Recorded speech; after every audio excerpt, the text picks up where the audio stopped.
Same is, for any organization, any sector, anywhere in the world. The hierarchy formation is very, very organic and natural. Now, at the same time, how do we ensure that the end objective or the purpose of why the organization exists, that gets empowered, that gets fueled, that gets achieved? Hierarchy doesn't become a bottleneck, it becomes a facilitator. It catapults, Yeah. the growth and, achieving, the goals which the organization has. So that's very important, to establish when you have the hierarchy. So the relevance is there, but at the same time, it needs to be maneuvered in a way where it becomes a facilitator. So that's most important. In a research and innovation driven company like ours, uh, a research engineer at BERT Maximus, which is our IoT devices platform, or a research engineer in BERT Optimus, which is our AI platform, they are contributing directly to the top line. They are contributing directly to the bottom line.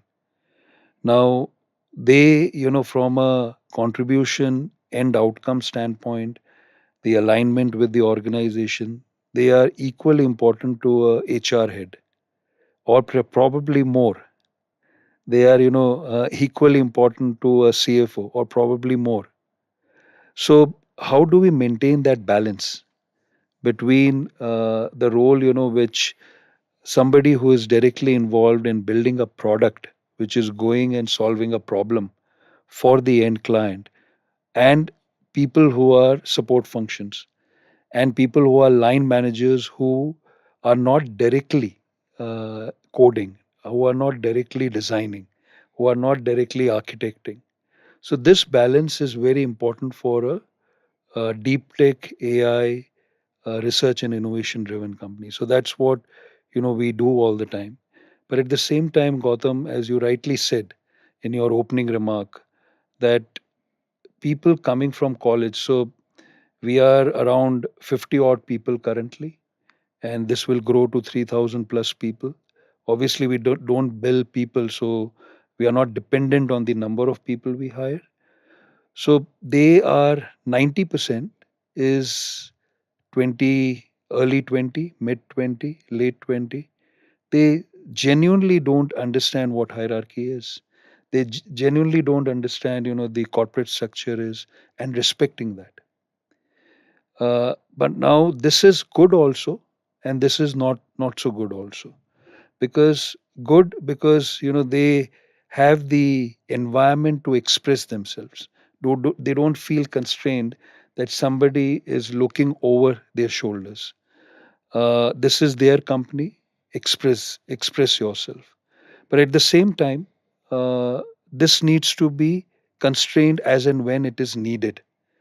So that's where the balance is, and therefore from the induction stage where the training happens, where the realization is made that this is the structure, this is where you sit, but at the same time, a culture is created where you can express yourself here well, and they exactly know what their line is in terms of communication, in terms of their conduct, etc. Plus, corporate hierarchy is needed, to have this vertical growth for the organization. Because from a research engineer, it needs to go to a senior research engineer, a lead research engineer, a senior lead research engineer, a principal architect, and then the vice president. Or, few super performers, they are also having, skip level promotions. So this also needs to be there in the environment so that people are inspired to do outcome driven work. People are inspired, to be aligned with the value system so that they move up, the corporate hierarchy. So in nutshell, we need to have corporate hierarchy, but at the same time balance it out with what promotes innovation, what promotes, end outcome in terms of the products which they are building,